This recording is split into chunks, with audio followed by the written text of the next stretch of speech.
আচ্ছা বলেন তো উজুর ফরজ কয়টা? কয়টা ফরজ? এখানে যত মানুষ আছে বেশিরভাগ মানুষ জানে না উজুর ফরজ কয়টা। বেশিরভাগ মানুষ জানে না। হাইয়েস্ট কিছু কয়েকজন মানুষ জানবে, অথচ উজু করছে কিন্তু উজুর ফরজ জানে না। ওই মানুষটা যদি উজুর ফরজ না জানে তাহলে উজুর গুরুত্ব বুঝবে? বুঝবে না। কারণ উজুর ফরজ এমন একটা জিনিস, সেই ফরজ অংশের মধ্যে থেকে যদি সামান্য কিছু অংশ শুকনো থেকে যায় তাহলে কিন্তু তার উজু হবে। সামান্য কিছু শুকনো, অল্প জায়গা যদি শুকনো থাকে, ফরজ যেগুলো, ওই শুকনো থাকার কারণে আপনার কোনো উজুটাই হলো না। আর আপনি ফরজ কোনগুলো, উজুর ফরজ যে কয়টা ওইটাই জানেন না, যে আমার কোন অংশটা শুকনো থাকলো আর কোনটা আমি ভিজিয়ে দিলাম। আমি তো ফরজ কয়টা সেটাই জানি না। জানলে না আমি সঠিকভাবে ওইটা পালন করব? আমাদের মধ্যে অনেক মানুষই জানে না, বড় আফসোসের কথা। অথচ অন্যান্য জিনিস জানে, অন্যান্য জিনিস মাথায় ঠিক রেখে দিয়েছি। আমরা এত কষ্ট করে যে নামাজ পড়ছি, আসল যে জিনিসগুলো আমরা সেগুলো জানি না, জানার চেষ্টাও করব। আল্লাহ পাক কোরআনুল কারীমে 5 নম্বর সূরা, সূরার নাম সূরা মাইদা, 6 নম্বর পারা, আয়াত নাম্বার 6, আল্লাহ পাক বলেন, ইয়া আইয়ুহাল্লাযীনা আমানু ইযা কুমতুম ইলাস সালাতি ফাগসিলু উজুহাকুম ওয়া আইদিয়াকুম ইলাল মারাফিqi ওয়ামসাহু বিরুউসিকুম ওয়া আরজুলাকুম ইলাল কা'বাইন। আল্লাহ বলেন যে হে ঈমানদারেরা, হে মুমিন ব্যক্তিরা, তোমরা যখন নামাজে দাঁড়াতে যাবে বা নামাজ আরম্ভ করতে যাবে, ইচ্ছা করবে, নামাজে দণ্ডায়মান হবে, নামাজ পড়ার নিয়ত করবে, তার আগে তোমরা কি করো? ফাগসিলু উজুহাকুম, তোমরা তোমাদের মুখমণ্ডলটাকে সুন্দরভাবে ধুয়ে নাও।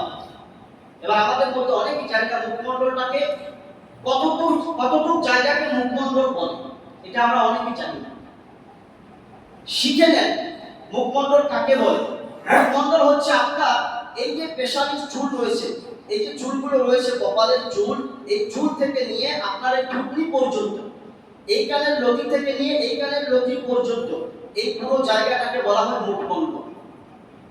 এই পুরো জায়গাটাকে মুখমণ্ডল বলা হয়। এবার এই জায়গার মধ্য থেকে কোনো একটা সামান্য, এগুলো ধুয়েছি, এই জায়গার মধ্যে একটু শুকনো থাকলো, আপনার ফরজ আদায় করো না, আপনার উজু বাতিল, আপনার উজু হবে না। কিন্তু অনেক মানুষকে দেখা যায় শুকনো থাকে, যদি কেউ ধরিয়েও দেয় গুরুত্ব মনে করে, ও হয়ে চলে যাবে, কিছু হবে না, ধুয়েছি তো, উজু হয়ে কিছু মনে করে না। অথচ এই উজুটা যদি আমার ঠিক না হয়, আমার নামাজ বাতিল হয়ে যাবে, আমার কোরআন তিলাওয়াত বাতিল হয়ে যাবে। আমি যদি স্পর্শ করে কোরআন তিলাওয়াত করি, আমার গুনাহ হয়ে যাবে। উজুটা কোন সময় আমার দরকার? যখন কোনো মানুষ নামাজ পড়ার ইচ্ছা করবে, সর্বপ্রথম তাকে উজু করতে হবে, উজু ফরজ। যদি কোনো মানুষ কোরআন শরীফকে স্পর্শ করে তিলাওয়াত করতে চায়, উজু করতে হবে, উজু ফরজ। যদি কোনো মানুষ হজ করতে গিয়েছে, কাবা ঘর তাওয়াফ করতে চায়, উজু করতে হবে, উজু ফরজ। এই তিন জায়গার মধ্যে উজু করা ফরজ, আপনাকে করতেই হবে।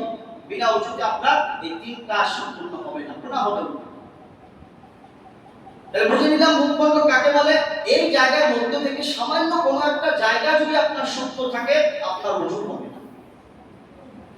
এরপরে দ্বিতীয় নাম্বার ফরজ হচ্ছে ওয়াইদিয়াকুম ইলাল মারাফিক। দ্বিতীয় নাম্বার হচ্ছে এই হাত আছে, হাতের এই কনি আছে, এই কনি সমেত ধুয়ে নাও, সুন্দর করে ধুয়ে নাও। আমরা অনেকে কি করি, ট্যাপ চালিয়ে দিয়েছি, উজু করার সময় বাস সব ধোয়া হয়ে গেল, হাত ধোয়া কি করে, এরকম পানি দিলাম, এরকম করে দিলাম, বাস ডকরালাম না, কিছু করলাম না, অনেক কসমের জায়গার মধ্যে শুকনো থেকে গেল। ভালো করে গলে ধরে ধুতে হবে, এটাও বলেছে মুস্তাহাব। ভালো করে রগে রগে আপনাকে ধুতে হবে।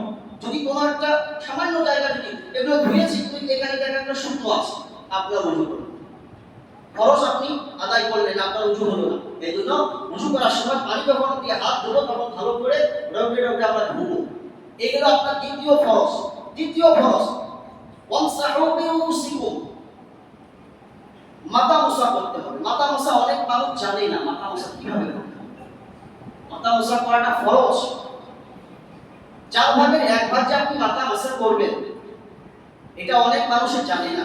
মাথা মোছা করার সময় অনেক নিয়ম আছে, তার মধ্যে থেকে উৎকৃষ্ট ভালো নিয়ম হচ্ছে, তরিকা হচ্ছে আপনি যখন পানিটা হাতে দিলেন, নেওয়ার পরে পানিটা ছেড়ে দিলেন, এই যে আপনার 3 3 6 আঙুল, এই 3 3 6 আঙুল আপনি এক জায়গায় করলেন, এই বাকি আঙুলগুলো কিন্তু ফাঁকা থেকে গেল 4টে আঙুল, এই 6টা আঙুল নিলেন, নেওয়ার পরে আপনি এই যে মাথার চুলের গোড়া থেকে নিয়ে আরম্ভ করলেন, এরকম ভাবে যাবে, গিয়ে একটা করে নখ উঠবে, যতদূর যাবে একটা করে নখ উঠবে, বা যাচ্ছে এরকম ভাবে যাচ্ছে, গিয়ে এই প্রথমে হাতের তলার এই পানিগুলো আপনার মাথায় লাগবে, লেগে গেল কানের কান অবধি আসবে উপর, এসে গেল, যাওয়ার পরে এবার এই পানিগুলো আপনি এরকম ভাবে ঘুরিয়ে দিবেন, মাথা মাসা করছে না, এরকম ভাবে ঘুরিয়ে দিবেন, দেওয়ার পরে এই যে আঙুল বাকি আছে, এই আঙুল দিয়ে আপনি আপনার কানের মধ্যে ভালো করে শুকনো জায়গাগুলো ভিজিয়ে দিবেন।